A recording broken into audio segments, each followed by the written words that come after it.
I really believe that really poorly reviewed movies, or just like kind of bad movies that people have forgotten about, should just be free to stream anywhere. The fact that I'll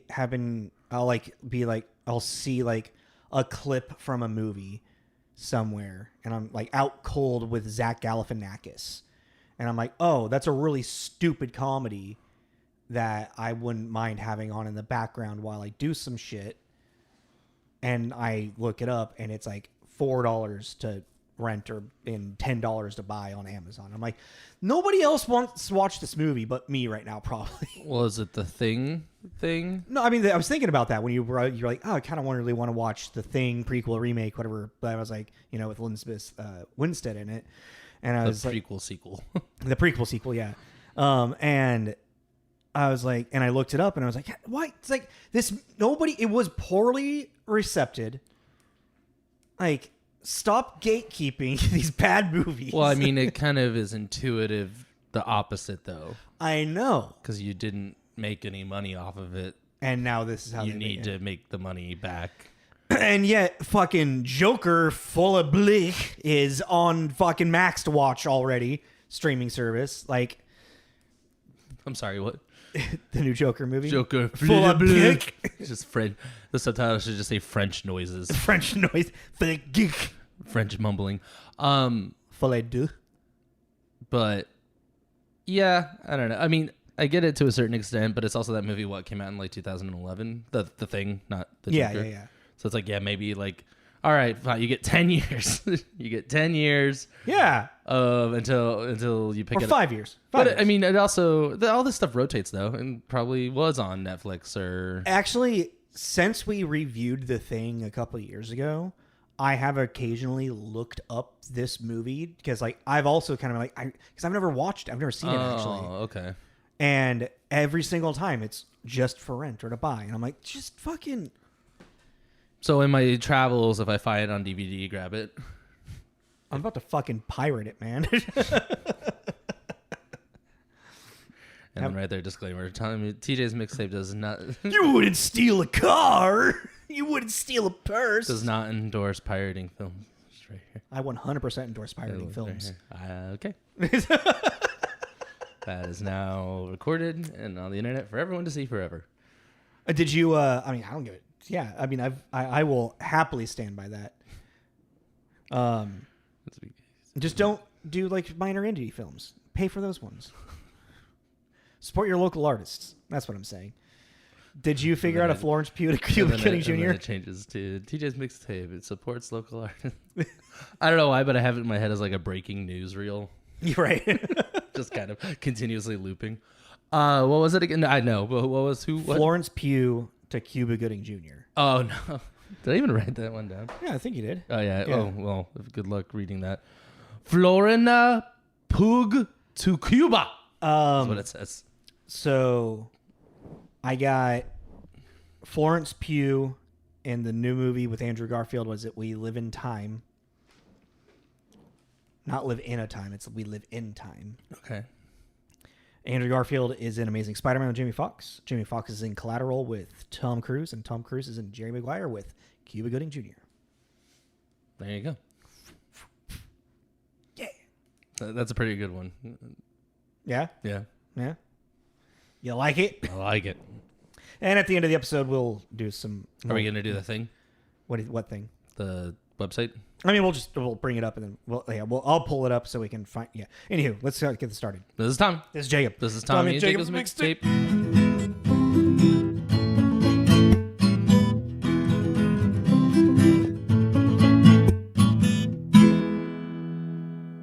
Believe. Jingle bells. Jingle Believe, jingle Charlie, bell believe.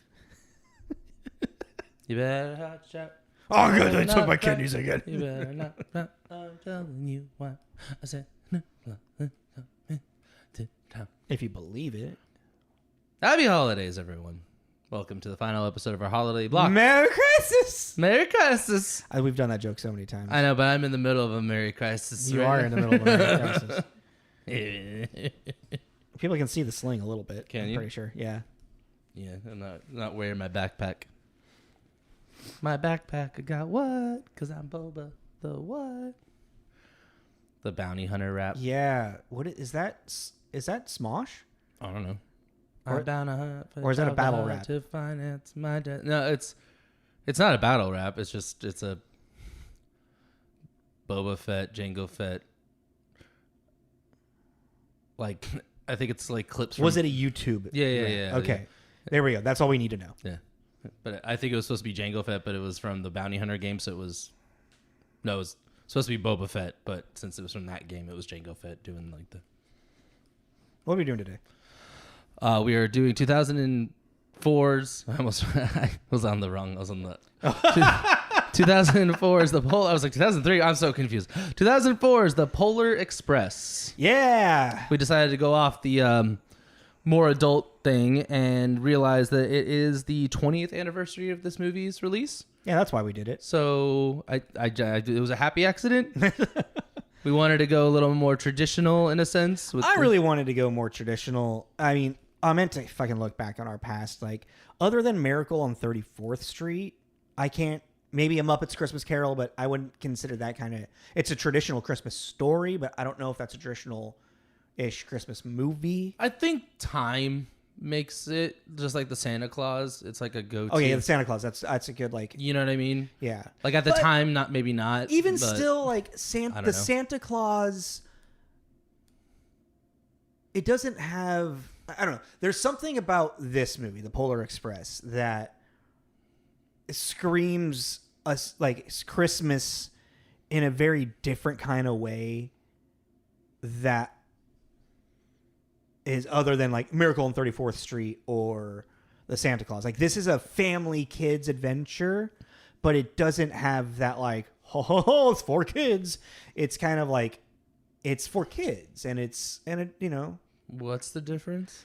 One has Tim Allen, and one has orchestration. I don't know. I mean, I'm not gonna go into that, but the Tim Allen Christmas is a wild Christmas. I don't know, but It is, yeah. There's something also. I'm saying this without completely solidifying the thought, but kind of reminds me of like A Christmas Story. There's something about this era, 1950s Christmas. Yeah, And it might be our age because our parents and I don't know. This is I think actually what it is, like this is our parents' Christmas. like In this era, going from the 1950s? 50s, 60s, and going forward, yeah. Well, yeah. And then Tim Allen and that is like our Christmas. Well, So there's this level. yeah. I think what it is for this one, and we haven't really done one, is, and correct me if I'm wrong, for a Christmas movie, we haven't done a Christmas movie other than A Christmas Story, I guess. There's one. That it's the perspective and the journey, the story is of the child.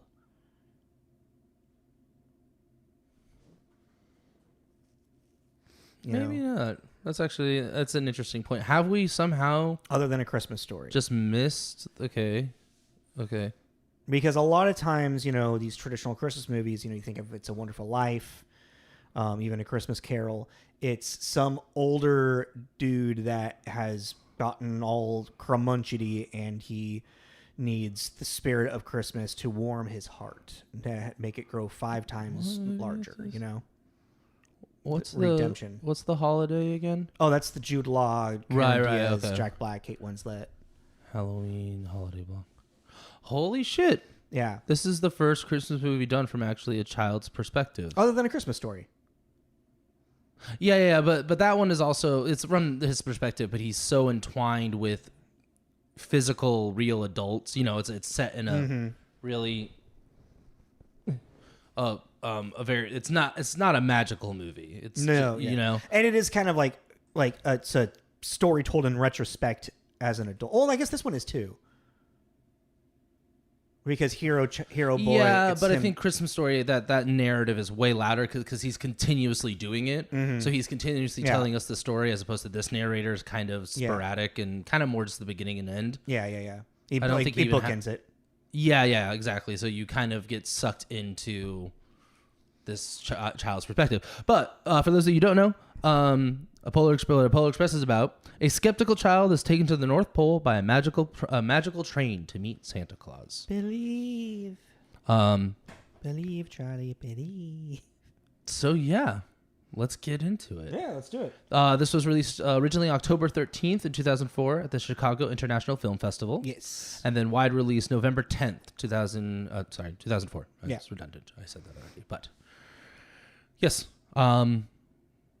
They released a Christmas movie going into Christmas. Kind of like it was for the Bad Santa as well. Yeah, kind of where it was supposed to be. And it was a box office success. It had a lot of good promotion behind it. A lot of mixed feelings, I think, from people. Yeah, it was. We'll get into that, obviously, but because it's just with my age and everything. I think I was just at the I was sitting there wondering. Is it you're like 10? I was like 12. Okay. So I was sitting there wondering. I was like, why did I have it? I never seen it. And I was like, why did I miss that one? I was like, yeah, 12 kind of feels right to be getting out of. Maybe this was a perfect time for you to watch it to believe again. Maybe. I don't even mean that. I just mean it's like, my go-to wasn't an animated Christmas movie. That's fair. When did you stop believing in Santa? I don't know. Like, well, do you remember your parents ever like being like, he's not real? Or that guy where you're like, the realization of Santa's not real? You still believe in Santa, don't you? I don't know. Prove to me he's not real. Well, I'm not having a religious conversation with you. Okay, I wasn't planning on that either. I thought we were talking about Santa Claus, not Jesus. Well, prove to me he's real. I don't think Jesus is not real. Okay. How many movies? 2004. 59. I kind of know, like 53. Yeah. That's the early 2000s is where we kind of always mix together. Yeah. Okay. Well, so The Polar Express is based on a book. It was released in 1985 by Chris Van Allsburg, who also wrote children's books like Jumanji and Zathura and other ones that have not been adapted. Hey, 3 is pretty good. 3 is pretty good. Adapted into it's no Stephen King, but God damn. I wonder if there's got to. Did I tell you I found Red Rose or Rose Red? Yeah, Rose Red yeah, on DVD. Okay. Yeah, Chris Van Allsburg. I guess we never released the Jumanji episode. You and I have talked about him. Yeah, but yeah, he's just a popular children. He still releases children books like every couple of years. He illustrates them all as well. His art style is like washed out realism. This one specifically, I feel like. Yeah, like watercolory. And then it's very much evolved, but still kind of like this like realism, animated realism, not like super like realistic, but still animated, still cartoony. Oh, excuse me. That needed to come out. But yeah, this was inspired by his time growing up in Grand Rapids, Michigan, and I forget. I didn't write it down. What is it? Where are we at? The mental image of a child wandering into the woods on a foggy night and wondering where a train was headed. So, trains. He was thinking about trains. Mm-hmm. Magic trains. But this movie was originally going to be directed by someone else. I didn't write that shit down. I'm failing hard right now. Well, originally, Chris Van Allsburg, he didn't sell the film rights for this because he was protective of his thing, of his stuff. But after finding out that Tom Hanks was the one who was behind the producing of it and trying to get it, made and whatnot, that Tom Hanks enjoyed. It was one of his favorite books to read to his kids for bed for Christmas time. Then Allsburg was all like, yeah, sure, but I don't want it to be an animated movie. Yeah. That was kind of his own caveat. And then when Robert Zemeckis, who directed this and is partial screenwriter, came on board, the whole idea of, he's like, I don't think we can capture this. Like, what do you say? If this was to be made live action, it would cost $1 billion budget for just how grand, massive, and crazy the story is. So it would be cheaper to make it and have it be kind of animated. And this was him. He had experimenting with this motion caption studio. Yeah, because this is the first mocap movie, isn't it? Or is Beowulf? No, I guess mocap had been kind of happening, but this is. I think that this is very early mocap. I think it's like a very grand scale mocap. Yeah. First grand scale. Yeah, like to have everyone doing it and like, because the only characters. I guess Spirits Within was kind of mocap. So the only characters that were not mocapped were the trained conductors, the engineers. Yeah. Because of their caricature like yeah, size and stature and everything. They were like, you know, let's just make them. We'll animate them. Yeah. Yeah. Which makes them, what's weird to me, it makes them fit more into the world. They don't seem as stiff. Yeah. And I was just like, maybe we should have done that. Well, they had to do it. They have to do a thing like this to learn what they have to do. I know. To make it I better. didn't say that. You did just say that when you said maybe they shouldn't have done that. Maybe they should have just done it this way. I did not say that someone had to do it. Yes, but I'm just saying it's like only weird because then they stand out more. They stand out because they fit more, and everyone else looks like the evil Santa Claus from Santa Claus 2. Nazi Claus. Nazi Claus. You know, they all kind of look like that, and their teeth were weird. Yeah, I mean that's. Everyone says the mouths, and I'm like, it's not the mouths to me. It's the teeth. Teeth are mouths, part of the mouth. No, they're not. They're two different words. My point is just the way the teeth look. Cause I'm just saying, though, because I know the big joke on the internet is the mouths and even reviews or how the mouths move. That's not what freaked me out. For some reason, I was just really hyper-focused on the teeth. I mean, I think it was a little bit of both, just hit and miss on what was happening. In that moment. Yeah. Well, yeah, that's also that we'll get more into that. But Robert Zemeckis, if you're not familiar with him, he directed Back to the Futures 1, 2, and 3. He also directed Castaway and Forrest Gump. Has worked with Tom Hanks 5 times, which I thought was impressive. And it's like, okay, so that's Tom Hanks guy. They're like Tom Hanks has worked, I think, the most with Zemeckis and maybe Spielberg. Or actually, there's a handful of movies. Maybe Spielberg is a producer on them, which I think a lot of early Zemeckis, Spielberg is a producer, but. This is our first Zemekis movie? I think it is, yeah. That's weird. I really want to do Who Framed Roger Rabbit. Well, yeah, that's what I'm saying. Out of all the ones, I mean, yeah, I don't know. Death Becomes Her. I know. Even fucking Contact. Contact would have been cool. These are like movies we talk about all the time. And like Contact would have been really an interesting one to do. It's about, like, if you want to do like that and like Interstellar. Oh, too, Matthew McConaughey. That was an accident. Yeah, that's just kind of like, really? Even Beowulf. But even then, this is the precursor to Beowulf and what it did. Because even Beowulf is really cool for that fact. I've never seen Beowulf. It's really not, I don't know, it's really panned. Kind of in the same way. Yeah. It's interesting, like, the panning of this, I feel, is so much of the animation. And, yeah, we'll get into that. They weren't ready for it, man. Nobody was. It was too advanced. It's too advanced. Our brains couldn't handle it yet. Yeah, Robert Zemeckis. He's a guy. And then we talked about our author. And then we talked about Zemeckis also being one of the writers. Well, and then William Broyles Jr. is the other screenwriter on here. Who we did talk about before. Yes, with Planet of the Apes. Remake. Yeah, Tim Burton one. The Tim Burton one. But he's also worked with Zemeckis on a handful of things. And like Castaway. Yeah. And also wrote Apollo 13 with Tom Hanks. Jarhead. Yeah. He's actually got a pretty interesting writing career. Kind of all over the place to me. Yeah. You know, it's like a lot of time you feel like writers fall into, okay, you're the military guy. Yeah. You like the espionage. Okay, you like the, but he's kind of... He's a screenwriter. Yeah, he's kind of all over the place. I think we may have said this during Planet of the Apes, too. Maybe.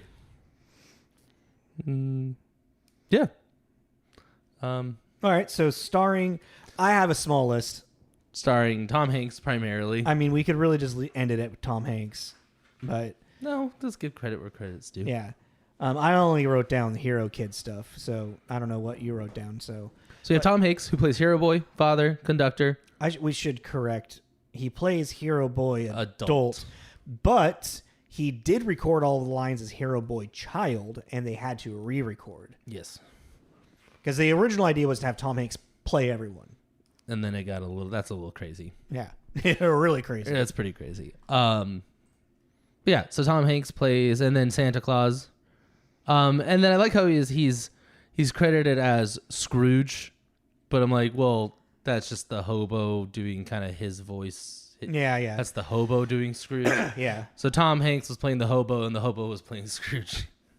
And then I put Nona Gay, who plays Hero Girl. Mm-hmm. Nona Gay is a Marvin Gaye's child. Marvin Gaye's daughter. And who else did I put?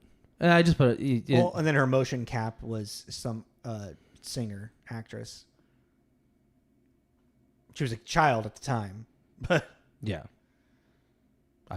I don't know. I just wrote down the voices. I didn't write down the motion cap for anyone. Oh, really? Yeah.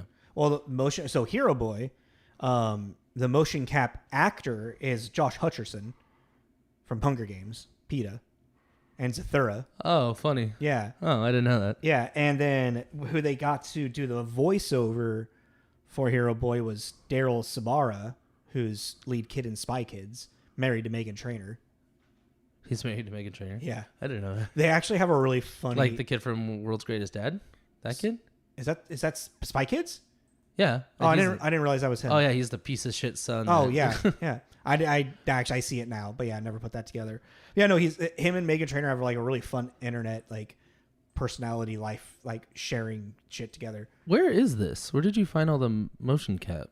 I found it on Wikipedia.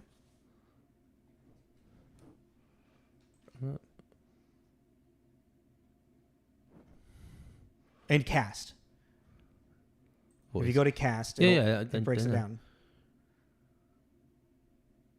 Huh. And then at the bottom of IMDb, of the IMDb cast list, it has all of the motion cap people credited.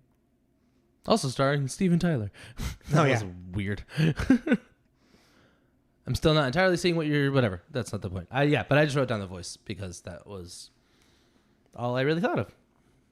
And Tom Hanks did most of it. It says right here. Oh yeah, Tanisha, Tanashe. I don't know where to say her name. Is Hero Girl motion capture. Oh, it's underneath the voices. Okay, Yeah. I got it. I didn't understand that. You don't know how to read least? Is that it? No, because I thought it would have been a separate thing. Well, it's that. Well, don't be a dick. I'm gonna. And I don't know why. It's really unwarranted. Yeah, I'm like, I didn't do anything wrong. I just didn't know where to look on the fucking page. You gave me... Yeah, I deserve it. Okay. Do you have any other shout outs? I'm so derailed. No, there's people in It's this. Tom Hanks. It's primarily Tom Hanks. Yeah. But there are other people in that, and they did a great job, and we did not The diminish journey of their this work. movie is really a lot more of like the direction and the writing of, I think, Zemekis, Allsburg, and Broyles Jr. really. Yeah, and our hero boy is the main, and everyone else is supporting. Because there's really not a lot of dialogue, and surprisingly music. I was not expecting the musical numbers in this at all. Yeah, but it also had that thing of like, okay, well, where did I put What are you looking for? my pen? Because it's something I want to bring up, but I think it's too early to because we need to do. Well, let's do reviews then. I know, but I wanted to, so I don't forget it. We'll see if I forget it or not. Anyways, continue. Well, yeah, let's just jump into reviews then. So IMDb, it's got a 6.6 rating, which I thought was pretty fitting for especially IMDb. And then on Rotten Tomatoes, the 55 tomato meter, which I don't know. I was surprised at the lower mid of the reviews on this, and 64% popcorn. which I can see because like over years, kind of this becoming more outdated. Because like I'm just gonna say this first before you get into reviews. For 2004 and this style of animation, this motion capture, I think it's impressive because it's a new thing. And I think a lot of people just kind of maybe for computer animated, like there is like this like tier of really good like computer animation available at this time. And maybe since motion capture is still like this experimental art that's happening, but it's still solid, I could see people like, well, like what you was like, don't make anything with it until it's ready. It's like the chicken's not cooked all the way, you know. I wasn't saying that. That's the way I was implying. I'm just saying like I could see people having that. Oh, point okay. of view. Because okay. Yeah. I'm not saying that's what you said. I didn't say that. Yeah. I don't believe that. But it needs to be released and consumed for the general audience and masses to be like, those teeth look fucking weird, man. You know what I mean? Well, yeah. I mean, I think that too. It's because I think kind of saying it, going into it again, it's like going to this and then 2007, I think 2006 or 7, Beowulf comes out, and that's the same studio because it's Zemekis, yeah. So 3 years later. Yeah. And if you put those movies side by side, Beowulf is incredible. I remember watching that in theaters and being like, holy shit. Like, this is crazy. Like, you could see the individual hairs on Beowulf's arms and the sweat. And, you know, it was kind of the same way as when watching Secret Level. I had that same reaction. Okay, yeah. Of like, holy, you know, so obviously you see the... Yeah. And so 20 years later, this looks like a pitch for like a new movie. Like, this is what you'd show to be like, this is what we're thinking. Obviously we need to fine tune it and clean it up a little bit, because there's just things like, you know, the parents talking in the background and their mouth isn't moving. There's an interesting thing about side tangent with that is it is not very uncommon in movies from 90s and early 2000s where they realize we need dialogue here, and then they do a voiceover and the people's mouths don't move in the background in a shot like that. Oh yeah, no.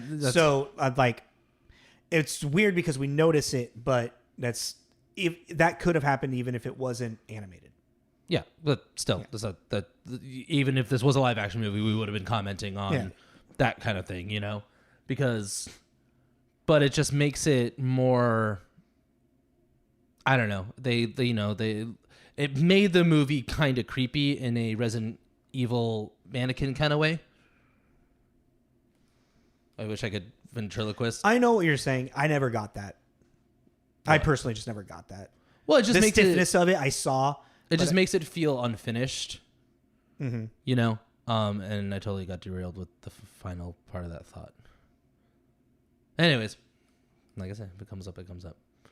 Oh, yeah, I don't know. Something about Beowulf. You were impressed. The evolution. They're 3 years away, or a 3-year difference. So maybe that's okay. Let's find a new thought. I guess and we'll kind of get into it because of the reviews and everyone talking about the lifelessness that was, you know, the memes about their dead little eyes and stuff.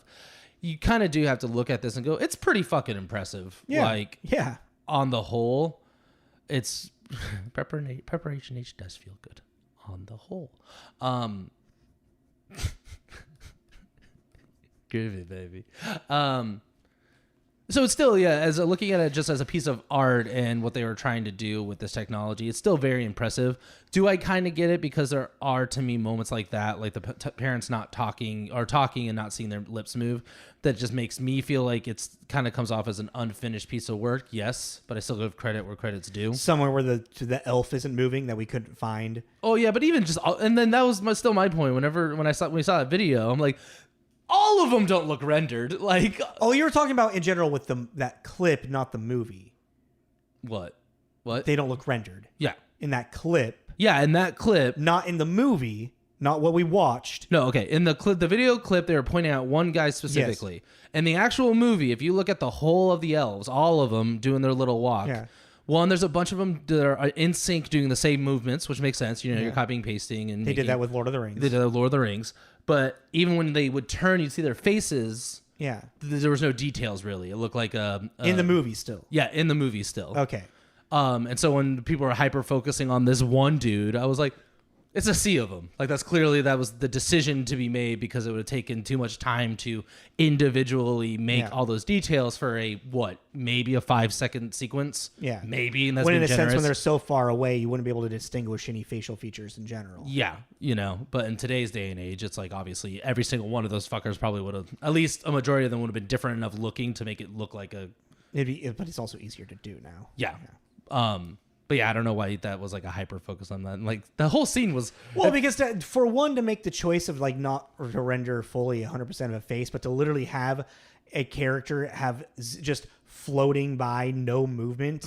That's a hard. No, what miss. it is actually. That's the Starbucks cup in Game of Thrones. That's what it is though. That's kind of an interesting point about a movie, a motion capture strictly motion capture movie, is that whenever you're watching a movie, they have your focus point, and the way you catch the mistakes usually is by opening your field of vision and looking at the surrounding area, and that's when you'll find the boom mic or whatever. Yeah, but in a motion capture, because you are making every little detail, when you do that focus off the main point and look at the whole, you're gonna catch a lot because they're like, we're gonna put the detail in the focus point and the rest of it we'll do our best. It's kind of like noticing an extra spiking the camera or like not actually eating the soup or something, But it's like, I think that there's this like weird, it's my whole theory about like having puppetry versus CG kind of thing. I think that because the whole thing is not real, you kind of are a little more sensitive to things being kind of out off of place and different and weird. So let's go into reviews and then we'll continue this. So 61 on Metacritic comes to generally favorable, with 23 positive, 9 mixed, and 4 negative. So actually, our boy gave it 100. Our really? 4 stars, highest it's 4 or 5 stars. I can't remember what they do on Ebert's side. I think it's 4. But Ebert wrote, a movie for more than one season. It will become a perennial, shared by the generations. It was a haunting, magical quality because it has imagined its world freshly and played true to it. Yeah. So. It's like, I kind of like, it's weird, Ebert's rating. It's like, it's either all or nothing in a weird, with how he did, it's like 100%. Fucking don't watch it. And I wrote this one down. Rick Groen, who gave it an 88 at the Global Mail in Toronto. So delightful it should come with a parental advisory. Jaded adults beware. Viewing this may pierce your shell of cynicism and spark a renewed belief in the magic of movie making. Going into the mixed with a 50 is David Rooney at Variety. This visually impressive yet emotionally frigid fable could perhaps more accurately be tagged to the Bipolar Express. Jesus. I see what he like. The conductor. Yeah, that was. Remember, there was that at some point towards the end. I was like, "Oh shit!" I thought he was gonna start screaming at him, like, because the way he like. I really liked the way that he treated each child differently because it was an energy that each kid like needed. It was, Yeah. Another mix I gave to, I put down Keith Phillips, who gave it a 50 at the AV Club. As a spectacle, The Polar Express looks remarkable. As a film, however, it is the equivalent of an elaborately wrapped Christmas present containing a nice pair of socks. Okay. I mean, I see what they're saying. And at the very bottom, I just put, who gave it a 25, Peter Travers at Rolling Stone. The result is a failed and lifeless experiment in which everything goes wrong. They're all kind rough. of the wonder of Polar Express induces feeling something like a coma, a grave, disappointing failure, as much of imagination as of technology. It really does. It feels like they weren't ready for it, man. Like. And I think it's one of those, it's now that maybe it'll happen too, because we are at the 20th anniversary. We'll start seeing some articles about the retrospect now that motion capture is so widely used in everything. Yeah. Video games primarily. Well, yeah, Smog in The Hobbit. Yeah. You know, not to say Gollum. You know, Planet of the Apes. Like, Well, I guess motion capture has been used in video games since like the early 90s. yeah, I think Mortal Kombat was one of the earliest to do that. yeah, but to be so commonplace in movie. Well, and I think it's like with motion cap too. It's like they took it and they made it into such a grand scale. On like, you know, Smog is a great example of having Benedict Cumberbatch, or how do you say it? You just said it right. Did I? Okay. Yeah. I was gonna say Benedict Cumberbottom. And those clips of him being Smog is just great. He's just getting into it. And then to take that. And it's just one of those, I just think as an actor, it would be so cool to do that kind of role. Oh, yeah. Go see the movie and then see this massive dragon that you become. Take out all of the CGI and you just have a giant Benedict Just in the cave. I don't know why, but he turned it. I'm a sleepy little snake. I'm a sleepy little snake. Where are you, hobbitses? Oh man, that derailed my thought. Anywho, so let's talk about the movie. the biggest thing is, so story-wise, this movie is very shallow.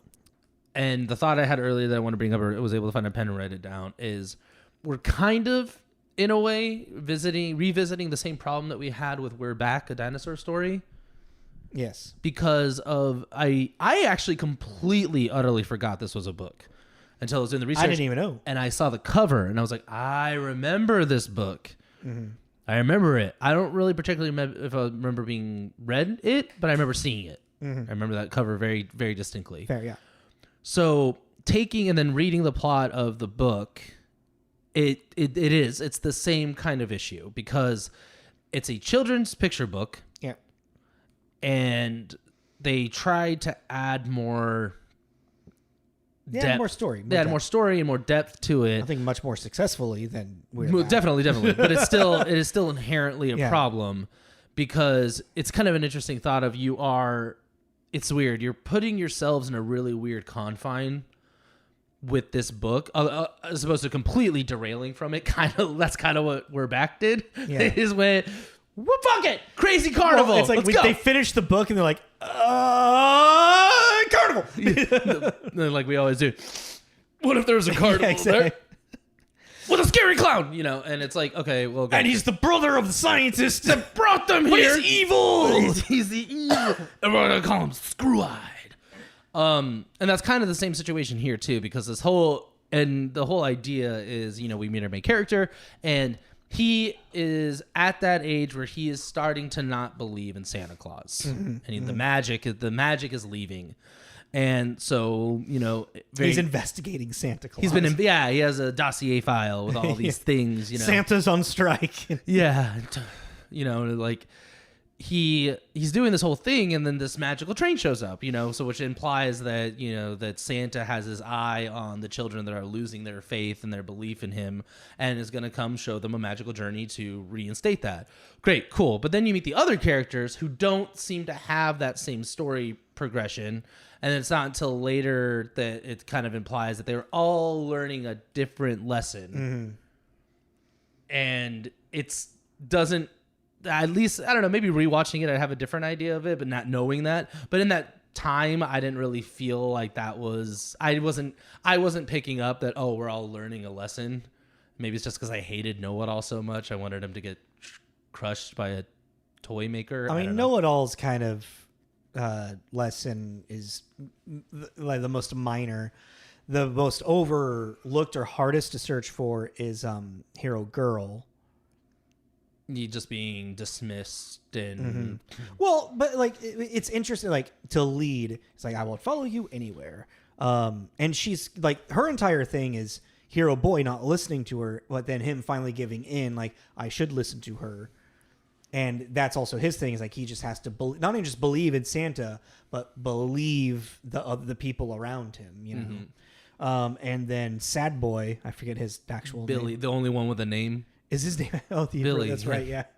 He's the only one with a name, which I didn't even notice until I was reading the credit. I didn't. Yeah, yeah. I was like, oh shit, yeah. Then none of them have a name. I didn't. Yeah. Okay. Which also I like that as well. I always like a unnamed thing because that is especially for children, they can place themselves into the story. Mm-hmm. You know, but his learning to depend on people. You know that he can friends. You know he's probably feels alone because he ostracizes himself. That's not the word, but you know what I mean. Mm-hmm. Journey, believe they all have different journeys. I forget where I was going with it. Man, we are really winning today on our fucking thought trains. I will give it a lot of credit in the aesthetic, especially when we got to Santa Claus's house, the North Pole, and got to the toy factory and everything, because it had this really great Willy Wonka quality to it. Yeah, this giant factory that's hidden away in plain sight, but it's got all these quite literally twists and turns and mechanical wonders in it, and Santa's Toy Factory, surveillance hub, and I thought it was really cool. And those are all things that were added really into the story. Yeah, which makes sense, for it to be like the entire ice on the lake. That's not even in the book. Well, that's kind of the thing, is that at least from a visual perspective, some of the things they added, like that whole the train hobo's not even in the book. Yeah, no, but that whole scene where the ticket's lost and it's finding its way back to the train. That sequence was really long, a little unnecessary. You could have done, but it was cool. It was a very cool, well. Do you remember domino effect kind of thing? Animated, orchestrated this flying snowman. Mm-mm. Okay, I have it pulled up on YouTube. There might be more my generation and Gen X. Like I might have been the tail end of the generation where this was shown at school. Uh-huh. But it's this really beautiful orchestration of this magical snowman that comes to life, and it's flying around, and it takes a young young boy creator, on this journey flying through, and it's just a really unique art style, very picture book-esque. No dialogue, but a very clear story of journey and magic for Christmas time and whatnot. That ticket journey really reminisced that for me. Mm-hmm.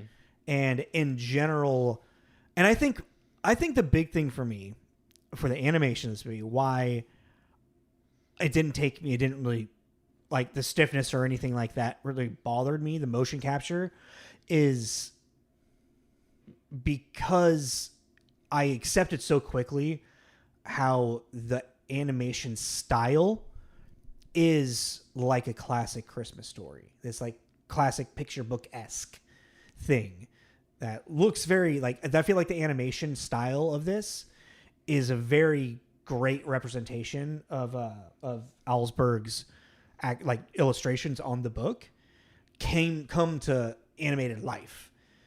So, well, visually, the issue with me, it's not visual. Is not my issue. It's the writing that. What do you mean the writing? Just the storytelling. I just didn't. I don't know that. Well, the storytelling is very, very. It's not very deep. It's a journey about a kid to re-believe in Santa Claus. Yeah, I understand. Yeah, I'm not trying to.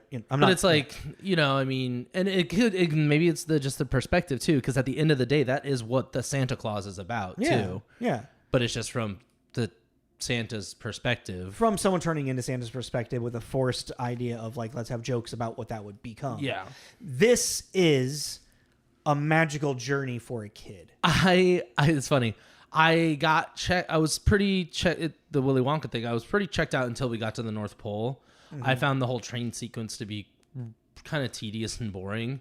But then once we got to our destination, I was a little more okay, here we go. That's fair. I can see that. It was just more interesting. And I think that's kind of what Zemekis was kind of seeing is well, we can't have an hour of him at the North Pole with whatever. We need to have these acts and whatnot while he's on the train. That's why they add the hobo, the spirit of the train, the conflict of the caribou, of the lake and whatnot, or even I thought the train car that had all the toys that Santa was going to refurbish and then that's recycle. just fun little I just thought that was kind of cool, and it'd been kind of cool to go through more of the train cars and they each be a different thing. The train of misfit toys. There we go. The train car of misfit toys. Yeah, but if there's like other ones that were all, you know, like, and you're kind of going through the. I don't and know. These are all the naughty kids that were going to turn into toys. Yeah. A very nice Snowpiercer. You know what I mean? Like not like we're gonna eat the dead. You know, they're not eating dead. They're eating roaches. I guess they were eating each other. Anywho, I forgot about that part. Yeah. Spoiler alert. We talked about it. There's a whole show. Yeah, and we did the review of the movie. And the show's been over. So recently. Oh, sorry. Yep. They're eating. I'm pretty sure that's already been revealed. Yeah, I'm sure. I don't know. I feel like if you were into the show, you probably watched the movie, right?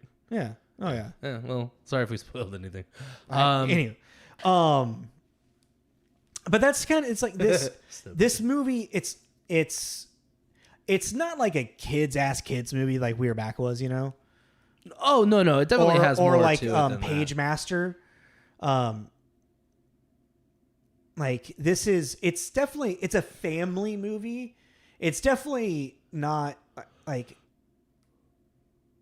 adults can watch it and enjoy it, but I definitely feel like if you have a child, watching them enjoy it would be the more of the joy. You know what I mean?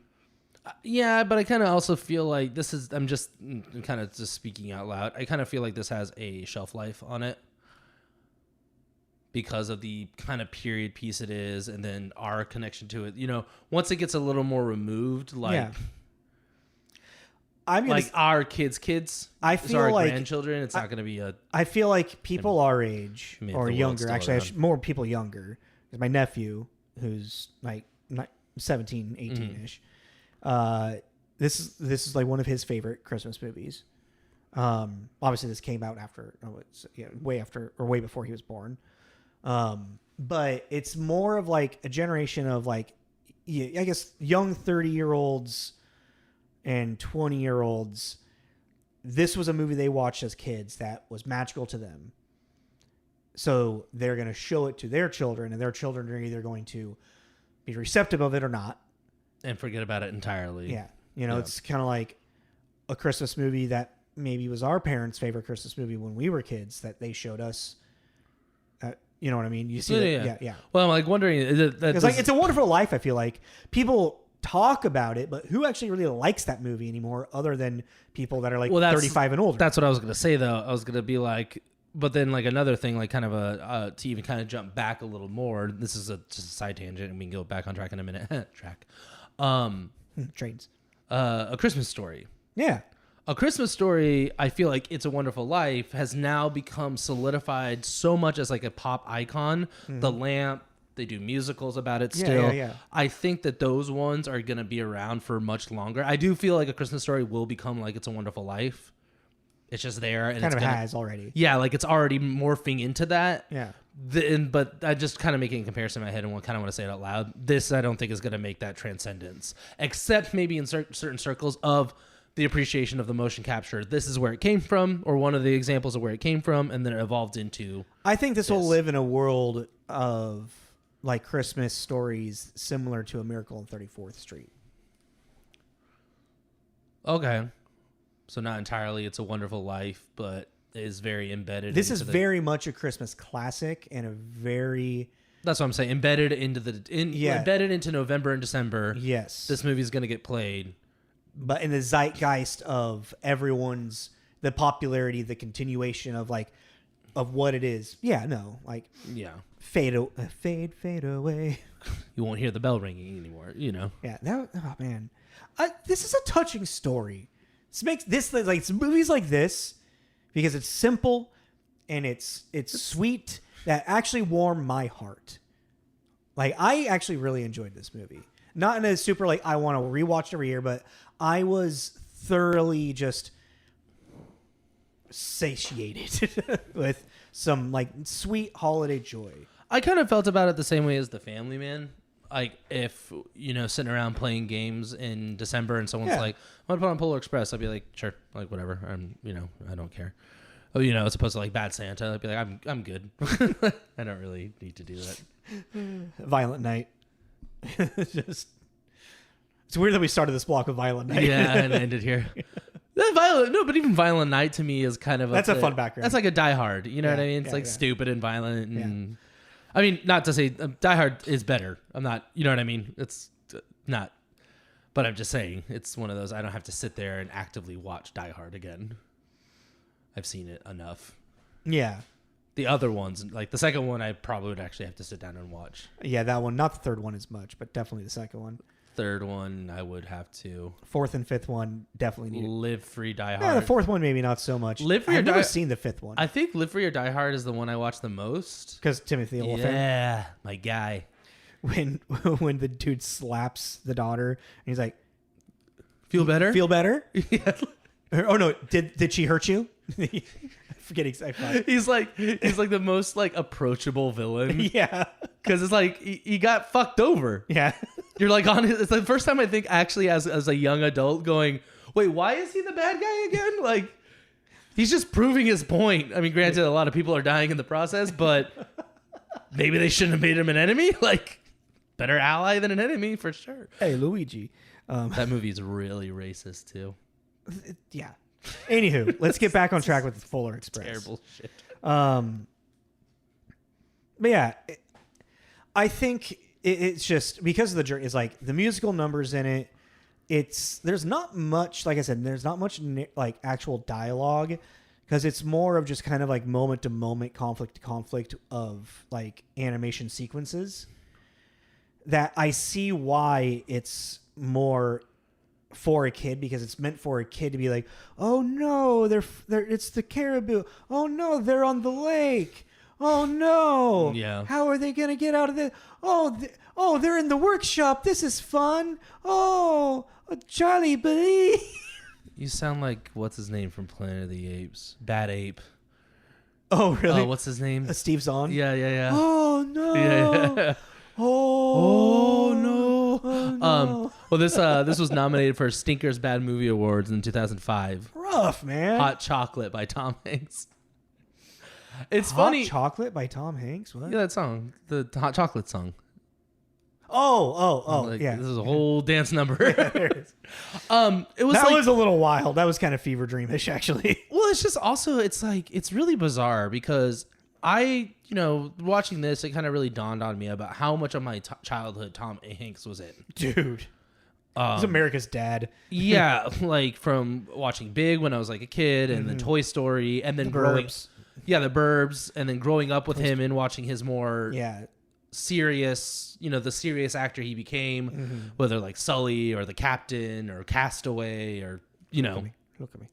So I've like grown up with this guy, and I really don't mean this in an insulting way because I really just mean it in this movie. His voice was nails on chalkboard to me in this movie. Really? And I don't know what it was because of the fact that I've grown up with it. I know him as Woody. He's been Woody my whole life. But is this, and it might have been that, it could have just been the inflection he was doing with like the starting the sentence with like he's about to backhand the kid and then turning into nice dad Tom Hanks again. It was like, can you? Did you put your name on the Yeah, it was maybe the Bipolar Express because it's like I was like, my emotions are going up and down because it feels like you're gonna strike the children. Only Hero Boy. Everyone else. Yeah, because he's the one who kept touching shit.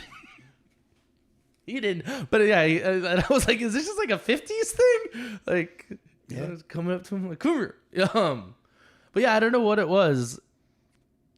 I mean, I was kind of impressed. I don't know. I was somewhat impressed with Tom Hanks's range that he was able to do in such a kind of short, obviously it was not, he wasn't switching every time, but like a live performance. Yeah, it wasn't like that. But like it took me a minute to it was until, I don't know. Oh yeah, until the laugh that I realized that he was the hobo. Mm-hmm.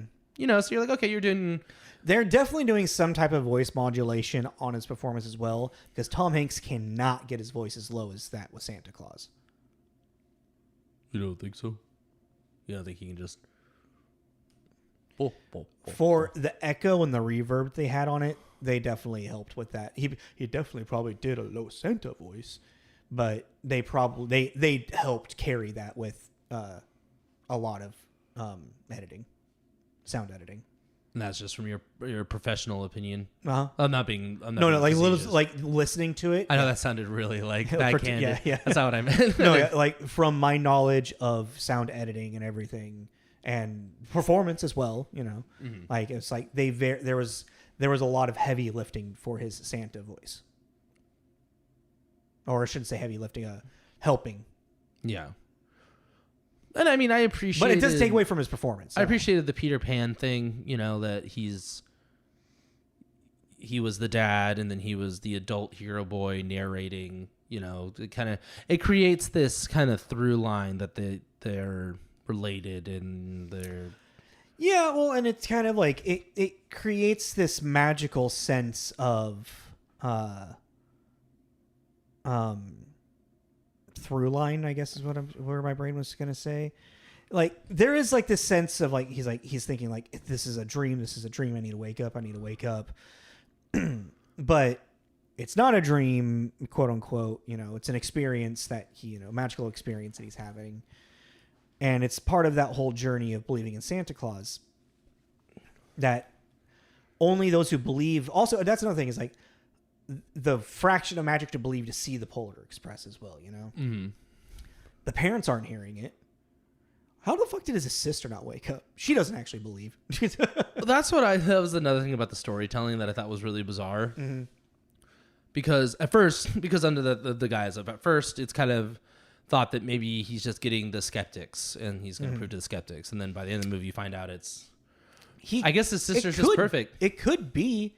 We don't know enough backstory of Hero Girl if she was maybe slightly skeptical but happy to be on the train. She was very happy to be on that fucking train. But yeah, Billy, the sad boy, that kid was probably fucking skeptical. Yeah. But you didn't get that vibe with Know-It-All and Hero Girl. Know-It-All, no. But Know-It-All, I mean, again, we don't know with Hero Girl. Like I said, we don't have enough backstory. She was happy to be on the train. We saw that. Know-It-All probably had just a tantrum at his parents, and Know-It-All was a little shit. Yeah. Just stupid underwear. God, that voice was jarring. Yeah, it is. Not a bad performance, but it just kind of like stuck out like a sore thumb. Well, yeah, because it was that whole it's an adult doing a voice to sound like a child, and it didn't, and it's like that voice. It was cartoonish in a world that wasn't supposed to be cartoonish. It's like even though this is animated, it not necessarily was that kind of. It was a Who Framed Roger Rabbit voice. It was a Looney Tunes character in Anastasia. Well, I guess there is that with Bartok. But Bartok's a talking albino bat. Yeah, it's like it's fine. Yeah. He only ever talks to Rasputin, so you don't even actually know. No, that came off right out there, sir. Yeah, like you don't know exactly what the relationship is there. Like, is he actually talking, or is Rasputin just thinking he's talking? Rasputin's a little Looney Tunes too, but anyhow. Yeah. He wants to kill a teenage girl for what? Why not? It's not even just kill her. It's not even just like boom. He like wants to like eradicate her from the face of the planet, along with her whole family. Russia. Change it a little bit, and you got the Punisher. Russia. It's Russia. Anywho. I wonder who does the singing voice for that, actually. Like Rasputin? Yeah, I know it's not Christopher Lloyd. It's someone. If I had to guess, it'd be Cummings. Jim Cummings. Maybe. Why don't you think it would be Christopher Lloyd? I just don't think it, because it sounds different. Yeah, well, look it up. Well, look, not right now. I said we'll look it up, not... My bet is Jim Cummings, because Jim Cummings also did Scar. Fair. Because what's his butt got like... We're spiraling. Do we have anything more to say about the Polar Express? No, I'm not spiraling. My thoughts they're just ADD. They're not spiraling. They're clear and concise, but they're just over here, not over here anymore. No. You just described spiraling. Nah, I didn't. They talked about making a sequel, which I don't understand that. No, don't do that. Like what? I think it kind of feels like it is happening, but it's different now. It's just a different way, but we're kind of past the straight to VHS thing. So, it's straight to digital now. Yeah, it's straight to digital, but I do feel like the quality of those straight to digital are just a little bit better. Then There isn't a those VHS ones were rough. there isn't a stigma to that as there was direct to VHS. Yeah, because that's at the straight direct to VHS or DVD was at a time when movie theaters were booming and everybody wanted to go see it in the movie theater. Yeah. Now that's a dead art almost, and everybody wants to just now they're like, why is it in movie theaters? Just give it in my living room. Well, that's even the thing too. It's kind of funny to watch something like this. I had this thought was that it is a movie that is designed for movie theaters. Yeah. Because even the sound direction in the very beginning, it was the night before Christmas and all through the house. You know what I mean? It was very quiet because what it's planning for is surround sound. Yeah. So you would be sitting in the quiet in the movie theater. You would be experiencing the quiet with them. And so when then the THX. No, but like you'd be sitting there, and then when the voices started of the parents talking and everything, it would be as if you were sitting in the room listening to the whisper, and it would have been fine. It's not designed for sitting. You know, it's just kind of funny that we're now getting to the point of this. You have to kind of think about movie making differently in the sense of unless you're planning on putting it in IMAX. And that's the way you're going to shoot it. You do have to keep in mind of like this is probably going to be in people's living rooms a lot faster than we initially thought. Well, most people are going to see this in the living rooms and not the theater. But somehow speakers, I don't know how this works. But speakers, TV speakers have a really good way of design to create almost a surround sound atmosphere without it being surround sound. But it's not surround sound. You're not sitting in a dark theater. No, it's the experience is completely different. Oh, 100%. Yeah. But I just think I agree with that. Yeah. It's just an interesting thought of as a filmmaker now. Maybe now you'd be fine with it because you'd be going into it. But if you've been around for a while and you've been making stuff a certain way, and now you have to switch over into, do you still make it surround sound? It doesn't. The idea of the majority of people are going to see your movie in their living room is just an interesting concept to me. For how we grew up.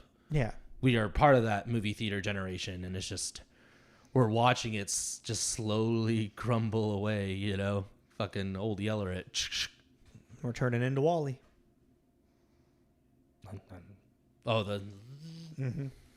But yeah, but this movie to me is like this... If this was like during December was showing at like the Beacon or... Yeah, that'd be fun. Egyptian. That or what's the other one? Shit, I'm totally blanking. Sif? No, the one up on 24th.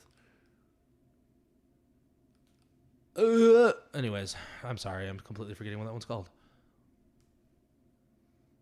The Beacon? Is the Cinerama still around? I think so, yeah. Yeah, downtown. If this was showing at a theater, it would be one of those, I'd be curious to see it in theaters just to see. I think it would be different. It would just be a different experience. Be cool on IMAX. Yeah. Or terrifying with the teeth. They're big. Now they're big. And it's really just that moment of just sitting there when the night before Christmas moment was happening. I was like, yeah, this was made to, you know, experience it in there. Yeah, because it's a journey. It's like the musical journey of it as well. You know. Yeah. Like that's the kid nature, the kid story to it. You know? It's the polar opposite of like a Furiosa or Mad Max. You know, the loudness of it is why you want to go see it in theaters. It's this big exploding Michael Bay spectacle. But it's a quiet Christmas tale. And all you know, it's like it's the same idea. It but has just its moments of of music swelling and like coming out and whatnot. In a magical moment, not in a roar moment. Well, because even then, a train itself is such a audio. Like a train itself is such an audio thing. Yeah.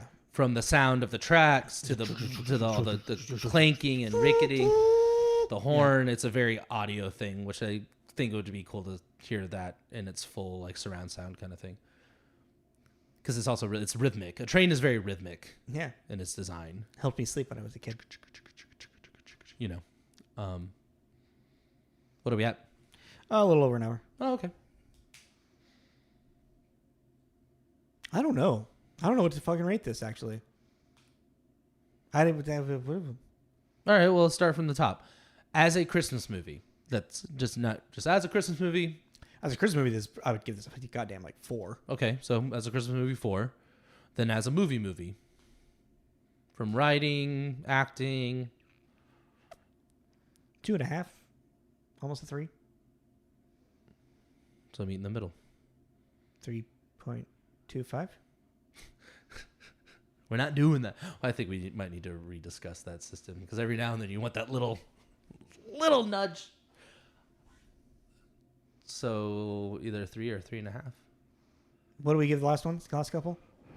Oh, like this season? Yeah. So Bad Santa we gave a 2, which was being generous. Family Man we gave a 3. Okay. Violent Night we gave a 2.5. So I'd say 3. I'm almost feeling 3.5. You want to do a 3.5? I mean, what is your opinion? You're like asking me like I'm the fucking one that just says what the rating is. Because I'm more go with the flow than you are. Oh, I just put my notebook down in a puddle or something. That's cool.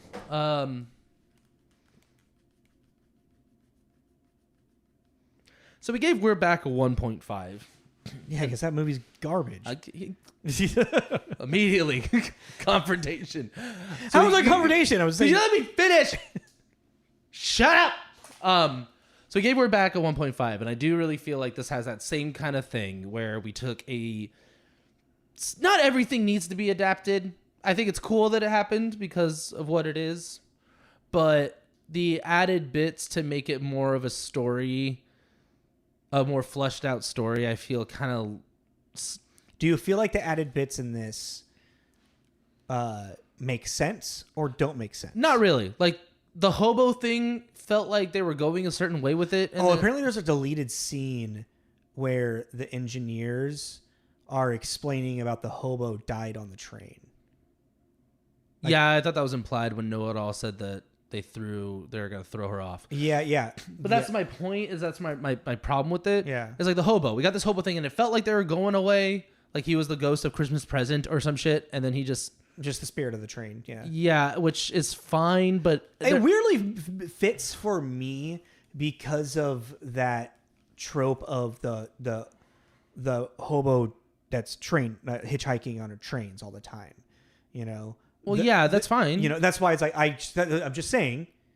That's why I just kind of swallowed it. Yeah. Well, yeah, but the thing is, there's just not enough explanation because even if it was just a hobo that was like magical in the sense that he just kind of kept popping up everywhere, like he almost could appear anywhere on the train. But when they start making him dissolve into snow, he was doing that. Yeah, but they explained it. They showed him dissolving into snow. If he just kind of popped up and they turned around and he was just gone. Oh, okay. You didn't know if he was actually a spirit or a human that was just really sneaky. I see. Like if he was pulling a Batman, you know. Ducking behind something. Like if they kind of left it open to that, to where you could interpret, he's just we can have an argument of he's just, but then when they start showing him you're like, okay, so he is a spirit. Who, what, when, where, and why is he here? Is the train conscious, or is he possessing the train? I kind of thought that for a minute. It's like maybe he is like truly the soul and spirit of the train, and which I thought would be really cool. But yeah, they don't clarify that. See, that would have been really cool. Or even what I was saying is like maybe he's Santa, and he's there kind of interacting with the kids in a different way. To interact with him differently because they're all going to treat him like Santa if he shows up as Santa. And Santa's now a shapeshifter. He's Loki. That's cool. Let's go. Norse mythology. Love it. Santa, Norse, yes. But, and then there's that whole thing of like the conductor, you don't have your ticket? The fuck are you talking? And then grabs her and then takes her to the top of the train to make them get onto top of the train. That kind of shit. For the writing. I was like, I get what we're trying to do here. It's even like when you were telling me, well, they walk with skis on snow. I get that. That's great. I can accept that. Why are they on top of the train? Well, because they want them to ski down the back of the train. That's why they're doing it. It's very George Lucas. We're doing it because we can. Damn it. It's Zemekis. Think of anything Zemekis has done. Give me like what? Back to the Future. Yeah, that still all makes sense. But there's like, why does he have to have a skateboard?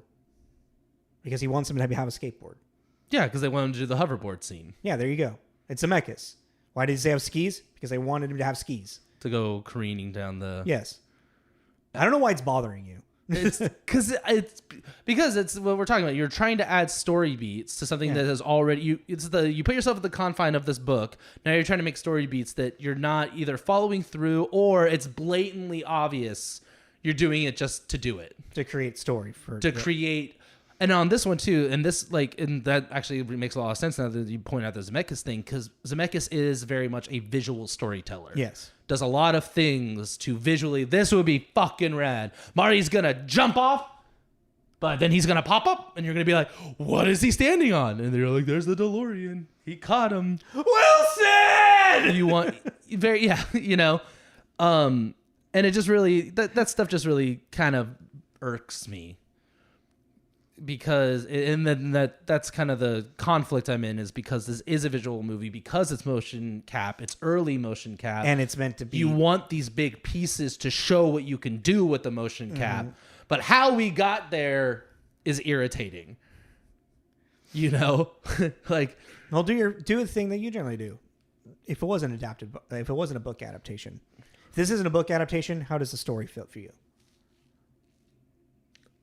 So still I still will be sitting there because the book, it's following the book in that we get to the end. It has an end. It follows the all important points of the book. Yes, but then if you turn that book into an actual story, I still would have a problem with 45 minutes maybe at most. I still would have a problem with the added beats of the unexplained hobo, because even and I could see them being like, well, it's too dark for children to have this backstory. That's kind of where I was thinking. I think that's where they were probably going with it. And you're just like, well, the problem with that is he's in 3/4 of your movie. You've already really committed. It's not that much. You get my point. He's in the movie enough. You've really committed to having him in it. So you don't want to do that. You got to do something. And I really like the idea of that he is this. And it's weird to me to say it's too dark, because A Christmas Carol is one of the most popular Christmas stories ever told, and it's fucking dark as shit. Like, he's visited by the ghost of his best friend. Yeah, who died and is in permanent torture purgatory for being a bad person, and is like, heads up, you and me, bud. Man, how horrible the person was Jacob Marley, because apparently he was worse than Ebenezer Scrooge, wasn't he? I mean, he taught Scrooge. Yeah. He was his mentor, so he was older, so maybe that gets that's the point, is that Scrooge would just be getting worse the older he got, until he croaked into the game. Yeah.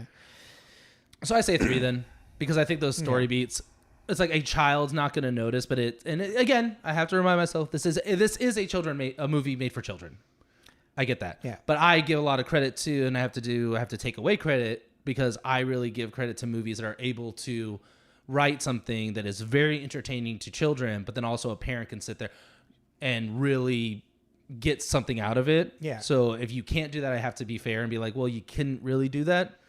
So I give it a 3, especially because it's a 4 out of 5 Christmas movie. Mm-hmm. And it's just, I think that they added unnecessary story beats.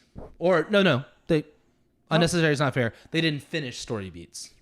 They weren't fully fleshed out. They weren't fleshed out and committed to it. I mean, other than the spirit, the train hobo, everything else is just kind of more of like a journey through North Pole.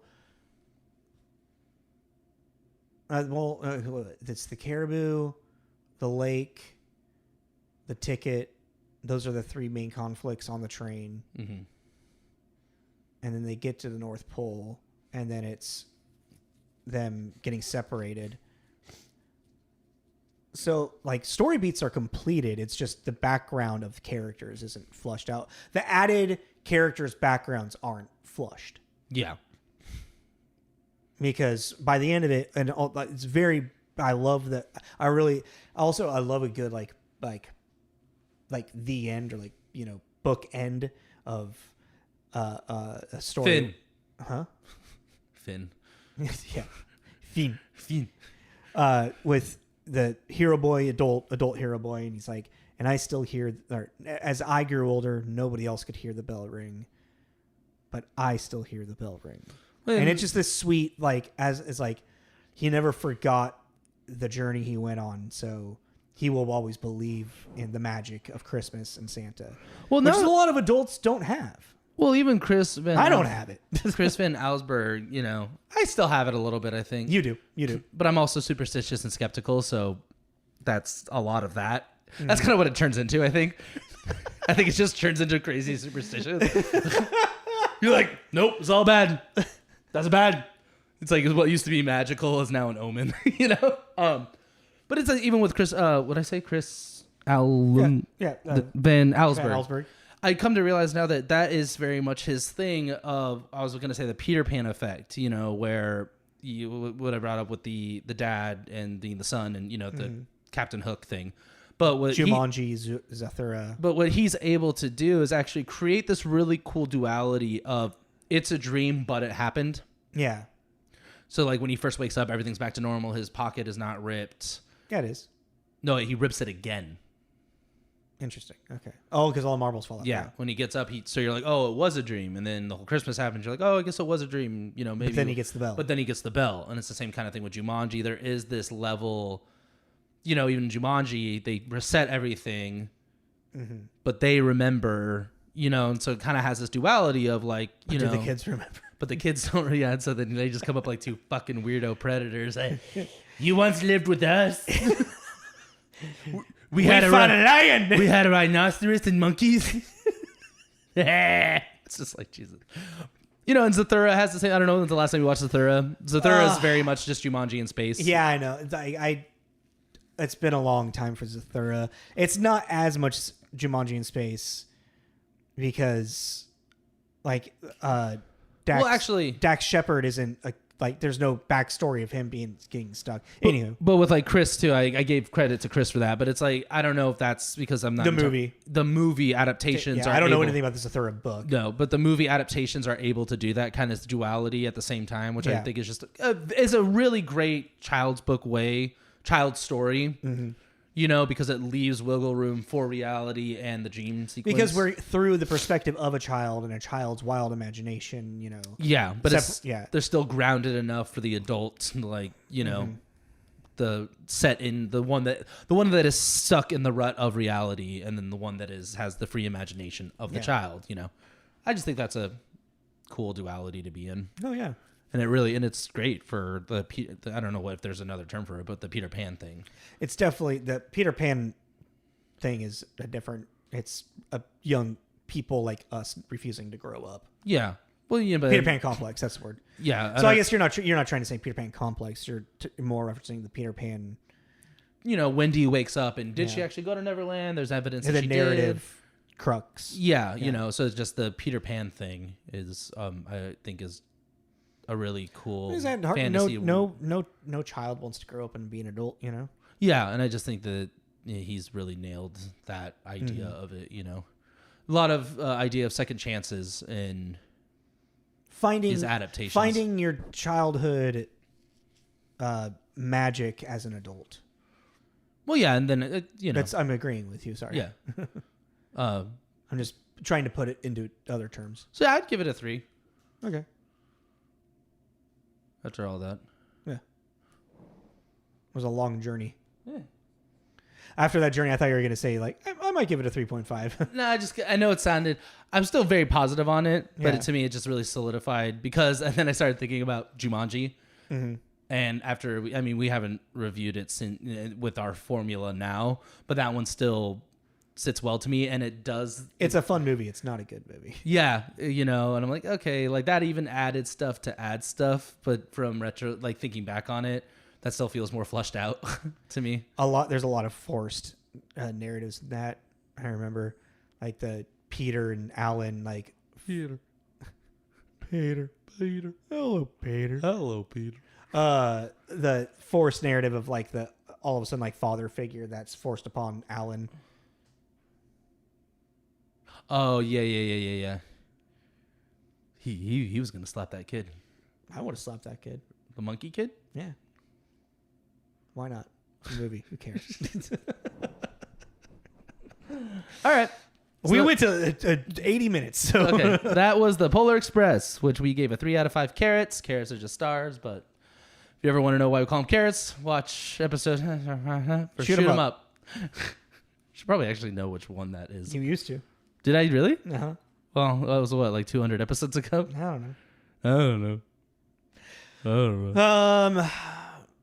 Let's see. I guess we're gonna talk about Episode 50. That's easier. We're gonna talk about stuff and then we'll figure out next week. Yeah. No, we're just gonna talk about stuff. We're just gonna talk about stuff. Unless we decide to do a movie, we'll figure that out, I guess. Yeah, but we're gonna do a banter because it's gonna be Christmas, and I don't want to do any homework,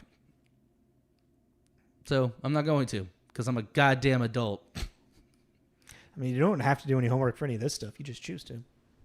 That'd be fun to do one day. Just go and complete it. I don't know nothing. It's a movie. What do we just review the movie without watching it? We should have one where we try to act and convince the other.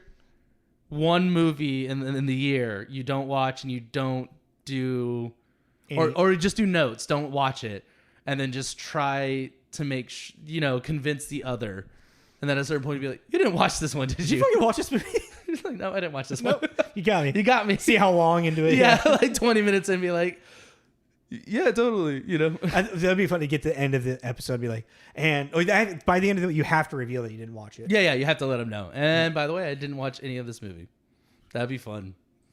That'd be really fun to do. All right, so happy holidays, Merry Christmas, Happy New Year. Happy New Year, Happy Hanukkah. Fuck this. Fuck 2024. Yeah, dude. Fucking seriously. Fuck this year. I hated it. And thank you for listening. I hope everyone's holidays are great and wonderful. Be safe out there, and we will see you next week. And I still have a Connect the Stars thing to do. Oh, yes, and we got to do that. So we found this really fun website as well. Just to let you guys know, it's called connectthestars.xyz. And it's the game. It's the game that we're talking about. Check it out. So if you don't understand the game, go on there and you'll understand it. Yeah. Straight up the game. And it does random actors for you. So we're going to do this week Kevin Bacon. Yeah.